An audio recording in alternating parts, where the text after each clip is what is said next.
कि शायद जिस समय घोषणा हुआ और उसके बाद भी मैं जिस तरह से क्षेत्र में बना रहा, जिस तरह से पहले था, लगातार कई वर्षों से जिस तरह से बना हुआ था, उसी तरह से अभी भी उसी रफ्तार से मेरा काम चालू था। ऐसा नहीं कि हम जो है क्षेत्र से हट गए या सामाजिक क्षेत्र में कोई काम नहीं करने लगे, नहीं। मतलब जिस दिन घोषणा हुआ उसके दूसरे दिन से भी हमारा जो है सामाजिक क्षेत्र में उसी तरह बना रहा, वही काम हम करते रहे। हम बिल्कुल इनकम टैक्स डिपार्टमेंट को लगा कि जो उस जांच के दायरे में हम है, तो मेरे यहाँ छापे पड़ा। मैंने भी बहुत ज़्यादा कॉपरेट किया, उन लोगों ने भी कॉपरेट किया, और जो भी जांच करना था वो जांच करके चलेंगे। आगे भी यदि जांच के लिए आते हैं तो हम उनको कॉपरेट करेंगे, और जो उनको लगेगा कि भाई हम गलत है तो फिर वो साबित करें।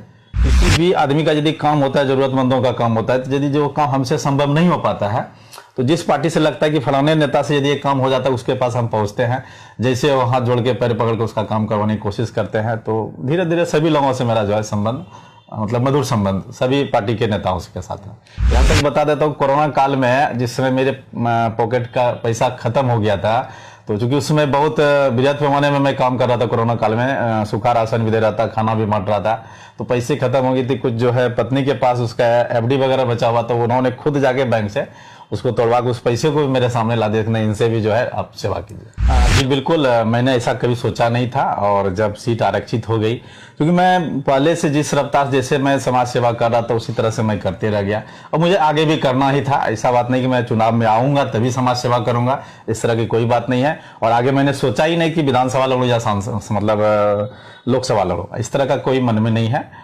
यदि लोगों की इच्छा होगी आने वाला समय में, यदि ऊपर वाले की मर्जी होगी, तो बस उस क्षेत्र में देखते हैं क्या हो सकता है। और अभी कुछ दिन पहले हाल फिलहाल आप देखे होंगे कि यहाँ पे जो है राज्य स्तरीय एक रग्बी का खेल हुआ था, और उसमें से कई खिलाड़ी जो है नेशनल के लिए चयनित होकर जो अभी गुजरात में जो है अहमदाबाद में खेल हुआ, इसमें जो है 4 खिलाड़ी जो है वहां से मेडल लेके आए थे। आज ही सुबह मेरे पास सारे लोग पहुंचे थे, और बहुत खुशी लगी कि जो है यहाँ से खेल किया, यहाँ से चयनित होकर वो लोग गए और मेडल लेके मेरे पास ही डायरेक्ट आए। तो इससे बड़ी खुशी मेरे लिए कुछ नहीं हो सकती है। तो लगा कि चलो, अभी तक तो अपना मैं निजी कर रहा था, तो चलो किसी यदि मतलब सरकारी फंडिंग वगैरह होता है, सरकार का प्रशासनिक जो भी सहायता मिलती है, तो किसी पोस्ट पे यदि किसी जगह पे चले जाते हैं, तो हो सकता है कि जो प्रशासनिक सहायता भी मिलता है उसको भी यदि ऐड किया जाए तो लोगों की और ज़्यादा मदद मिलेगी। तो उसी को देखते हुए जो है इस तरफ राजनीति की तरफ आने की इच्छा जाहिर हुई, और कुछ लोगों का भी मन हुआ कि नहीं, आप इस क्षेत्र में आइए, अब यदि आपकी हाथ और मजबूत होती है तो शायद आप और कुछ विशेष करेंगे। तो बस उसी समय से मन बना लिया था कि नहीं चलिए, अब इस बार यदि सीट जनरल रहेंगे तो चुनाव में आएंगे। तो हमारे दादाजी और पिताजी भी इस बात को बोले थे कि बेटा, जब भी तुम अपने पैर पे खड़े होगे, जब भी तुम कमाने लगोगे या नौकरी करोगे, जो भी करोगे, तो सामाजिक क्षेत्र में हमेशा बने रहना, लोगों की मदद करना, श्राद्ध में, शादी में जरूर, जो गरीब बच्चों की, बच्चियों की शादी में, गरीब लोगों के श्राद्ध में जो है जरूर तुम मदद करना। तो उस समय से ही ये प्रेरणा मन में आया था। नमस्कार, टीवी अंग प्रदेश देख रहे हैं आप, मैं हूं मिलिंद कुंचन। इनसे मिलिए कार्यक्रम में आज हमारे साथ मौजूद हैं कोविड के समय से लोगों की मदद करके चर्चा में आने वाले विजय यादव। आइए सीधे उनसे जानते हैं कि आखिर कोविड के समय में अचानक क्यों इन्होंने लोगों की सेवा करने का मन बना लिया, और उसके बाद फिर राजनीति में उतरने का इरादा कैसे हुआ। इन तमाम सवालों को आज टटोलेंगे विजय यादव के साथ। इनसे मिलिए कार्यक्रम में। बहुत स्वागत है विजय जी हमारे कार्यक्रम में आपका। Thank you. कोविड के समय से आप चर्चा में आ गए लगातार कि आप लोगों के बीच जा रहे हैं, उनको मदद पहुंचा रहे हैं, तो अचानक ये ख्याल कैसे आया कि समाज में लोगों की सेवा की जाए? जी बिल्कुल, सबसे पहले मैं आपके चैनल को बहुत बहुत धन्यवाद देना चाहता हूं। और रही बात, मैं समाज सेवा में कोविड के समय से बहुत पहले से हूं, और पहले मैं ग्रामीण क्षेत्रों में क्या करता था, 2008-9 से मैं जो इस सामाजिक क्षेत्र में बना हुआ हूं, और मेरा दायरा उस समय सीमित था ग्रामीण क्षेत्रों में। और कोविड के टाइम में जो है लोगों की ज़रूरत जिस तरह से देखे कि लगातार 2 साल जो है कोरोना की वजह से जो है सारे कारोबार, सभी का जो जितना भी रिक्शा चालक, ठेला चालक थे, मिडिल क्लास फैमिली के थे, जिसको प्राइवेट जॉब वगैरह जो करते थे, सारे का जो है मतलब सबके साथ परेशानी हो गई। तो लोगों की ज़रूरत बढ़ी, ज़रूरत बढ़ने के साथ हम शहरी क्षेत्र में घुसे। और उससे पहले तक ये था कि हम सोशल मीडिया पे भी उतना ज़्यादा एक्टिव नहीं रहते थे, और कोविड के टाइम में सोशल मीडिया पे भी एक्टिव हुआ। और उस समय से जब क्षेत्र बढ़ा, दायरा बढ़ा, तो लोगों के बीच में जो है मतलब आए, और उसी समय से जो है लोग शहरी क्षेत्र में लोग मुझे जानने लगा। अच्छा, तो इस कोविड के समय से पहले से आप समाज सेवा के क्षेत्र में हैं, लोगों की मदद कर रहे हैं, आया कहां से आखिर ये ख्याल विजय यादव को कि लोगों की मदद की जाए? जी बिल्कुल, ये ख्याल जो है हमारा मतलब पारिवारिक है, जो जिसमें हम बचपन में पढ़ते थे, जिसमें मतलब दूसरा या तीसरा क्लास में हम लोग जो उसमें सरकारी स्कूल में पढ़ते थे, तो उस समय देखते थे कि पिताजी और दादाजी लोग वगैरह क्या करते थे कि गांव में यदि किसी बच्ची का शादी हो, उस किसी गरीब घर में जो है श्राद्ध होता था, तो कुछ मांगने के लिए आते थे घर पे। तो उस समय तो शायद हम लोग किसान थे, पैसे नहीं हुआ करते थे हम लोगों के पास, तो घर से जो है 10 किलो 20 किलो चावल आटा वगैरह वगैरह जो है दे दिया जाया करता था। तो देने के बाद वो लोग जो है बहुत ज़्यादा सामान, जब भी ज़रूरत पड़ती थी पिताजी यदि फ़ोन करते थे या बुलाते थे, बुलवाते, उसमें तो फ़ोन की ज़माना नहीं थे, बुलवाते थे बहुत मतलब उस घर से या उस परिवार से उस गांव में जो बहुत ज़्यादा सम्मान मिलता था। तो उस चीज़ को जो है हम लोग उसी समय से मतलब ग्रहण किए थे कि नहीं, देखिए किसी की सेवा करने से लोगों को जो सम्मान मिलता है, तो लगता है कि नहीं सेवा करने से और अपने आप में सुकून भी मिलता है। तो हमारे दादाजी और पिताजी भी इस बात को बोले थे कि बेटा जब भी तुम अपने पैर पे खड़े होगे, जब भी तुम कमाने लगोगे या नौकरी करोगे, जो भी करोगे, तो सामाजिक क्षेत्र में हमेशा बने रहना, लोगों की मदद करना, श्राद्ध में शादी में जरूर, जो गरीब बच्चों की बच्चियों की शादी में, गरीब लोगों के श्राद्ध में जो है जरूर तुम मदद करना। तो उस समय से ही ये प्रेरणा मन में आया था। अपने पिताजी दादाजी मैंने परिवार के एक पारिवारिक पृष्ठभूमि रही है कि मदद लोगों की करते जाना है, बिल्कुल, जहां भी जो तक सक्षम है आप। अब सीधे लौटते हैं उस मेयर का चुनाव। आप राजनीति में प्रवेश करने वाले थे, तमाम तरफ ये बातें चल रही थी कि विजय यादव मेयर का चुनाव लड़ेंगे अगर वो सीटें आरक्षित नहीं होंगी, लेकिन राज्य निर्वाचन आयोग ने और बिहार सरकार ने मिलकर फैसला किया और जहां से आप मेयर का चुनाव या डिप्टी मेयर का लड़ते, वो सीट आरक्षित कर दी गई थी। तो फिर मेयर के पद के लिए चुनाव लड़ना, ये चीजें कब आपके जहन, विजय यादव के जहन में आया? जी बिल्कुल, मैं जब सामाजिक क्षेत्र में बहुत दिनों से लगा हुआ था और धीरे धीरे लोग जो मुझे जानने लगे, शहर से बाहर भी जो है, हमने भागलपुर से बाहर, जैसे मुंगेर, बांका, अगल बगल के राज्य मतलब जिले में भी जब मुझे जानने लगे, फेसबुक के माध्यम से या सोशल मीडिया के माध्यम से, पेपर के माध्यम से, जो लोग जानने लगे कि ये व्यक्ति जो है यदि ज़रूरत पड़ेगी तो हम मुझे मदद करेंगे, तो बहुत जगह से मुझे कॉल आने लगा। मुझसे जहाँ भी संभव हुआ, जहाँ तक संभव हुआ, मैं उसको मदद भी किया। तो मदद की दायरा जो धीरे धीरे इतनी ज़्यादा बढ़ने लगी मेरी, जो कि सोशल मीडिया पे मैं अपना मोबाइल नंबर भी जो है दे चुका था, तो बहुत ज़्यादा कॉल आने लगे। तो लगा कि चलो अभी तक तो अपना मैं निजी कर रहा था, तो चलो किसी यदि मतलब सरकारी फंडिंग वगैरह होता है, सरकार का प्रशासनिक जो भी सहायता मिलती है, तो किसी पोस्ट पे यदि किसी जगह पे चले जाते हैं तो हो सकता है कि जो प्रशासनिक सहायता भी मिलता है उसको भी यदि ऐड किया जाए तो लोगों की और ज़्यादा मदद मिलेगी। तो उसी को देखते हुए जो है इस तरफ राजनीति की तरफ आने की इच्छा जाहिर हुई और कुछ लोगों का भी मन हुआ कि नहीं आप इस क्षेत्र में आइए, अब यदि आपकी हाथ और मजबूत होती है तो शायद आप और कुछ विशेष करेंगे। तो बस उसी समय से मन बना लिया था कि नहीं चलिए अब इस बार यदि सीट जनरल रहेंगे तो चुनाव में आएंगे। और अचानक जब पता चला कि अब तो सीट आरक्षित कर दी गई है, तो उसके बाद तो एक बड़ा संकट हो गया आपके लिए कि अब तो चुनाव लड़ नहीं पाएंगे आप। नहीं, बिल्कुल बिल्कुल मेरे लिए कोई संकट नहीं था। आप लोग को भी पता होगा कि शायद जिस समय घोषणा भी हुआ और उसके बाद भी मैं जिस तरह से क्षेत्र में बना रहा, जिस तरह से पहले था, लगातार कई वर्षों से जिस तरह से बना हुआ था, उसी तरह से अभी भी उसी रफ्तार से मेरा काम चालू था। ऐसा नहीं कि हम जो है क्षेत्र से हट गए या सामाजिक क्षेत्र में कोई काम नहीं करने लगे, नहीं। मतलब जिस दिन घोषणा हुआ उसके दूसरे दिन से भी हमारा जो है सामाजिक क्षेत्र में उसी तरह बना रहा, वही काम हम करते रहे। क्योंकि बीच में बनाए थे कि नहीं राजनीतिक माना था, जब नहीं हो पाया सरकार की फैसला हुआ तो उसकी वे सम्मान करते हैं। कई बार विजय जी ये देखा गया कि जैसे ही ये फैसला आया, बहुत सारे उम्मीदवार थे चुनाव के मैदान में जो मेयर और डिप्टी मेयर के चुनाव को लड़ना चाहते थे। तो हम लोगों ने देखा बहुत करीब से, तो एक बाढ़ सी आ गई थी उस समय में कि ऐसे प्रत्याशी, ये मेयर के प्रत्याशी होंगे, ये डिप्टी मेयर के प्रत्याशी होंगे। लेकिन जैसे ही ये सीट की घोषणा हुई कि दोनों पद आरक्षित कर दिया गया है अति पिछड़ा के लिए, तो उसमें उन तमाम लोगों को उसके बाद फ्रेम से देखा गया कि वो बाहर चले गए, जो समाज सेवा वो लोग कर रहे थे। और फिर अचानक जैसे ही मेयर और डिप्टी मेयर के लिए जो सीटें हो गई आरक्षित, तो वहां से फिर उनकी भूमिका खत्म हो गई। और ऐसे में लेकिन आपके लिए एक चीज जो बहुत पॉजिटिव दिखा है, मैं अपने चैनल पे बहुत जिम्मेदारी से ये कह सकता हूं कि आप लगातार बने रहे, तो लोगों में एक उहापोह की स्थिति भी रही कि विजय यादव ये जानने के बाद कि तो मेयर डिप्टी मेयर का चुनाव नहीं लड़ पाएंगे, तो फिर ये समाज के बीच में सामाजिक गतिविधियों में या अन्य आयोजनों में भाग ले रहे हैं, शामिल हो रहे हैं, तो क्या उसके पीछे क्या, क्योंकि लोगों में कंफ्यूजन था कि क्या विजय यादव लोकसभा या विधानसभा लड़ने की तैयारी कर रहे हैं या क्या कुछ था, पूरा मामला क्या है? जी बिल्कुल, मैंने ऐसा कभी सोचा नहीं था। और जब सीट आरक्षित हो गई, क्योंकि मैं पहले से जिस रफ्तार जैसे मैं समाज सेवा कर रहा था उसी तरह से मैं करते रह गया, और मुझे आगे भी करना ही था। ऐसा बात नहीं कि मैं चुनाव में आऊंगा तभी समाज सेवा करूंगा, इस तरह की कोई बात नहीं है। और आगे मैंने सोचा ही नहीं कि विधानसभा लड़ूं या मतलब लोकसभा लड़ूं, इस तरह का कोई मन में नहीं है। यदि लोगों की इच्छा होगी आने वाला समय में, यदि ऊपर वाले की मर्जी होगी, तो बस उस क्षेत्र में देखते हैं क्या हो सकता है। एक बड़ा फैसला आ गया है अब विजय यादव जी, और लग रहा हो कि आप जब समाज के बीच में लगातार बने रहे तो ऑनरेबल हाई कोर्ट ने जो राज्य निर्वाचन आयोग ने अति पिछड़ा के लिए सीटें आरक्षित कर दी थी, तो पूरे बिहार में इस पर रोक लगा दिया, चुनाव पर रोक लग गया। और अब ये सुनने में आ भी रहा है कि बिहार सरकार उसको चैलेंज करने के लिए सुप्रीम कोर्ट तक जाएगी। लेकिन क्या लगता है, जो जजमेंट आया है हाई कोर्ट का, उसमें चीजें बहुत स्पष्ट है कि सुप्रीम कोर्ट के गाइडलाइन का ही हवाला दिया गया है, और उसी को देखते हुए ये ऑर्डर पास किया गया है कि या तो आप सामान्य रूप से चुनाव करा लें या फिर उसके लिए एक आयोग का गठन करें। और आयोग के गठन में बहुत समय लग सकता है, और जो हमारा संविधान कहता है कि चुनाव के 6 महीने से अधिक आप और ज्यादा इसको नहीं टाल सकते। तो क्या लगता है कि एक बड़ी जीत है, या एक बार फिर से आप उम्मीदवार के रूप में अब सामने आ रहे लोगों के? क्योंकि अगर सुप्रीम कोर्ट ने भी बिहार सरकार की याचिका खारिज कर दी तो फिर चुनाव के मैदान में तो फिर लग रहा है कि आप उतर पाएंगे। जी बिल्कुल, सबसे पहले मैं ये बताना चाहूँगा, यदि हाई कोर्ट यदि ये फैसला ली है, सुप्रीम कोर्ट के गाइडलाइंस के अनुसार जो चुनाव कराना चाहिए था, ये बिल्कुल कराना ही चाहिए था।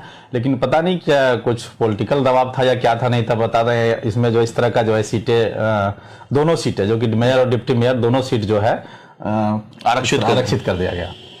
तो अभी जो भी सरकार की जो यदि चुनाव आयोग का जो फैसला आएगा, और हो सकता है कि बहुत जल्द होने वाला है, यदि उसमें सामान्य सीटें आती है, यदि उस लायक मेरे लिए एक होता है कि हम उस सीट में आ सकते हैं, तो बिल्कुल फिर मैदान में रहेंगे। मतलब उसके लिए हमेशा जो है हमारी जो तैयारी जो थी, और तैयारी लगातार चल ही रही है बस। तो लग रहा है कि आपकी समाज सेवा जो है वो रंग ला रही है। इस तरह का जो अचानक रोक लगा, चूंकि 10 को चुनाव होने वाला था और 4 तारीख को नवमी के दिन ये फैसला आता है कोर्ट का कि पूरी तरह से चुनाव प्रक्रिया जो है वो रोक दी जाए वहां जहां की अति पिछड़ा के लिए आरक्षित किया गया है सीटों को। तो ऐसे में क्या लग रहा है कि अब संभावनाएं आपके लिए बलवती होती जा रही हैं? जी बिल्कुल, ऐसा लग रहा है कि अभी भी संभावना हम लोगों के लिए है, और हम लोग मैदान में आएंगे। और बाद में की जो मेरी समाज सेवा की जो प्रक्रिया है वो चलेगी, मैदान में आए या ना आए, हम जिस तरह जो है समाज के बीच में है, समाज के काम हम करते रहेंगे। विजय यादव जी, एक इन सवालों की तरफ लौटते हैं। अभी जिस तरह से आप चर्चा में आए हैं हाल के कुछ वर्षों में, और अचानक अभी पिछले दिनों कुछ महीने पहले इनकम टैक्स डिपार्टमेंट की रेड हुई आपके यहाँ, तो उस छापे को लेकर के आप अपने स्तर से क्या कहना चाहेंगे? आप क्या कहेंगे उस छापे पर? इनकम टैक्स डिपार्टमेंट की टीम ने जो जांच की, उस जांच के दायरे में आप आए, तो आप क्या कहेंगे? बिल्कुल, इनकम टैक्स डिपार्टमेंट को लगा कि जो उस जांच के दायरे में हम है, तो मेरे यहाँ छापे पड़ा। मैंने भी बहुत ज़्यादा कॉपरेट किया, उन लोगों ने भी कॉपरेट किया, और जो भी जांच करना था वो जांच करके चलेंगे। आगे भी यदि जांच के लिए आते हैं तो हम उनको कॉपरेट करेंगे, और जो उनको लगेगा कि भाई हम गलत है तो फिर वो साबित करें, और यदि हम निर्दोष है तो वो भी वो बता दें। और इस तरह उसकी जांच का काम है, वो जांच करके अपना गए। उसमें जितना भी होता है हम प्रत्येक पदाधिकारी जो भी मेरे घर में आए थे, और हर व्यक्ति को हमने सपोर्ट किया। हर चीज़ अपने घर से मैंने खुद निकाल के दिया कि मेरे साथ ये है, मेरी ये संपत्ति है, मेरे पास ये पैसे हैं। हर चीज़ को मैंने अपने खुद निकाल के दिया, ताकि उनको भी लगा कि नहीं, ये व्यक्ति जेन्युइन है, और इन्होंने खुद जो अपने हाथों से सारा चीज़ निकाल के दिया। अच्छा, जांच टीम को आप पूरी तरह से सहयोग अब तक आपने किया, और आगे भी आप सहयोग बिल्कुल पूर्ण रूपेण सहयोग किए हैं, और आगे भी यदि ऐसा लगेगा तो हम उनको सहयोग करेंगे। चलिए, अब सवाल को थोड़ा सा चेंज करते मोड़ते हुए, विजय यादव की छवि कैसी हो गई है इस शहर के आसपास? अगर हम देखें, हर पार्टी के लोग, चाहे राष्ट्रीय स्तर के नेता हों, राज्य स्तर के नेता हों, और स्थानीय स्तर पर चाहे हर पार्टी, राष्ट्रीय जनता दल की बात कर लें, कांग्रेस की बात कर लें, भाजपा के कर लें, हर पार्टी के नेताओं के साथ आपके मधुर संबंध हैं। क्या माना जाए इस बात को? बिल्कुल, देखिए होता क्या है कि हम सबसे पहले किसी पार्टी से हम जुड़े हुए नहीं हैं, और सभी लोगों से अच्छे संबंध होने की वजह होती है कि ना बराबर कोई भी काम के लिए यदि लोगों की काम होती है तो हम हर जगह पे पहुंचते हैं। किसी भी आदमी का यदि काम होता है, जरूरतमंदों का काम होता है, तो यदि जो काम हमसे संभव नहीं हो पाता है, तो जिस पार्टी से लगता है कि फलाने नेता से यदि एक काम हो जाता है, उसके पास हम पहुंचते हैं, जैसे वो हाथ जोड़ के पैर पकड़ के उसका काम करवाने की कोशिश करते हैं। तो धीरे धीरे सभी लोगों से मेरा जो है संबंध मतलब मधुर संबंध सभी पार्टी के नेताओं के साथ है।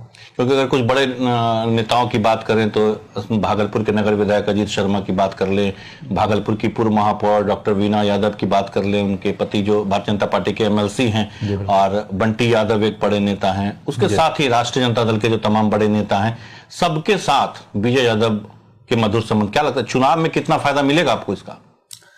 जी बिल्कुल, संबंध तो सबके साथ मधुर है। बाद में कि आने वाला चुनाव में अब तो जनता तय करेगी जो है कि इनके हाथ में जो बागडोर देती है, कुर्सी किसको देते हैं, जो बेहतर कहीं ना उनको कुर्सी मिलेगी। अब एक निजी सवाल आपसे जानना चाह रहे हैं। ये एक परसेप्शन बना हुआ है कि विजय यादव और राजेश वर्मा जो निवर्तमान डिप्टी मेयर हैं, इनके बीच आपसे कोई साठगांठ है इस तरह की कि आप और वो मेयर या डिप्टी मेयर के लिए, अगर आप लड़ते हैं तो मेयर के लिए वो लड़ेंगे, या मेयर के लिए आप लड़ते हैं डिप्टी मेयर के लिए वो करेंगे फाइट। तो क्या इस तरह की, क्या इसमें सच्चाई क्या है, आम लोग भी जानना चाहते हैं। और आज हमारे चैनल के माध्यम से आप इस बात का खुलासा कीजिए विजय यादव कि राजेश वर्मा के साथ क्या इस तरह का कोई तालमेल है आपका? जी बिल्कुल नहीं है, इस तरह का कोई तालमेल नहीं है कि यदि हम मेयर लड़े या हम डिप्टी मेयर लड़े हो तो मेयर लड़ेगा, इस तरह का कोई तालमेल नहीं है। और अभी का जो माहौल है तो लगता है कि जैसे वो मेयर लड़ रहे हैं तो हम भी मेयर लड़ रहे हैं, इस तरह कहीं कोई तालमेल नहीं है। आपसी संबंध मधुर है, क्योंकि वो भी भागलपुर के रहने वाले, हम भी भागलपुर के रहने वाले। चुनाव अपने जगह है, आपस में जो है संबंध लोगों को खराब नहीं रखना चाहिए। मेरी तो अभी आपने ही बताया कि सभी लोगों के साथ आपका मधुर संबंध है, इनके साथ भी मधुर संबंध है। उसका इससे कोई लेना देना कोई नहीं लेना है, चुनाव से कोई लेना देना नहीं। ये बहुत दावे के साथ आपका एकदम बिल्कुल दावे के साथ कर रहे हैं कि इसमें चुनाव से कोई लेना देना नहीं है। हम दोनों दोस्त हैं और हम दोनों का संबंध भी मधुर है, हमेशा रहेगा, चुनाव के बाद भी रहेगा। चाहे वो मेयर बने तो मेरे लिए वो मेयर बन जाएंगे, या हम मेयर बने तो उनके लिए हम मेयर बनेंगे, संबंध उसी तरह रहेगा। अगर वो भी कहीं मैदान में उतर गए, अगर सीटें आरक्षित नहीं हुई, जनरल कैटेगरी में आई, तो आप भी लड़ेंगे और वो भी चुनाव के मैदान में आएगा, तब फिर क्या होगा विजय जी? बस चुनाव अब जनता तय करेगी। अब मेयर वो बनते हैं कि हम बनते हैं, उसको तो जनता पे निर्भर करती है। लेकिन लड़ाई लड़ेंगे आप? हाँ, लड़ाई लड़ेंगे बिल्कुल, जनता के बल पे। बिल्कुल जनता के बल पे। जनता को पूरी तरह से आपने ये सौंप दिया है कि जनता ही इस बात का फैसला करेगी कि उनका प्रतिनिधित्व कौन करेगा। अब सीधे चलते हैं कि जो सामाजिक गतिविधियों में आप शामिल हो रहे हैं, खेल और कला के क्षेत्र में भी देख रहे हैं कि आप बहुत खेल के मैदान की तरफ भी आप जा रहे हैं। इससे पहले ऐसे देखा नहीं गया कि बहुत ऐसे राजनीतिक, क्योंकि हम भी बहुत जिम्मेदारी के साथ ये बात कह रहे हैं कि चाहे जनप्रतिनिधि जो भी बने हैं वो हर तरह से हर फील्ड में जाएं और खेल के मैदान के भी उतनी रुचि लें, ऐसा बहुत देखा नहीं गया है। आप अभी भी लगातार हर खेल में, चाहे क्रिकेट की बात कर लें, फुटबॉल की बात कर लें, कबड्डी के मैदान में बात कर लें, या फिर रग्बी जैसे तमाम इस तरह के जो खेल, एथलेटिक्स हैं, तो हर जगह आप पहुंच रहे हैं। क्या सच में आपकी रुचि है इन खेलों में, खिलाड़ियों के प्रति, या केवल आप राजनीति के मैदान में उतर रहे हैं, उसको साधने के लिए आप मैदान तक जा रहे हैं? बिल्कुल नहीं। और खेल से मेरा बहुत पुराना संबंध है, पहले भी जो है, अभी तो मान लीजिए चुनाव है तो लोग कहते हैं राजनीति की वजह से कर रहे हैं, लेकिन इससे पहले भी मैं खेल के प्रति बहुत ज़्यादा एक्टिव रहा हूं और हमेशा जो है खेल, ग्रामीण क्षेत्रों में खेल को बढ़ावा दिया था, अभी शहरी क्षेत्रों में दिलवा रहा हूँ।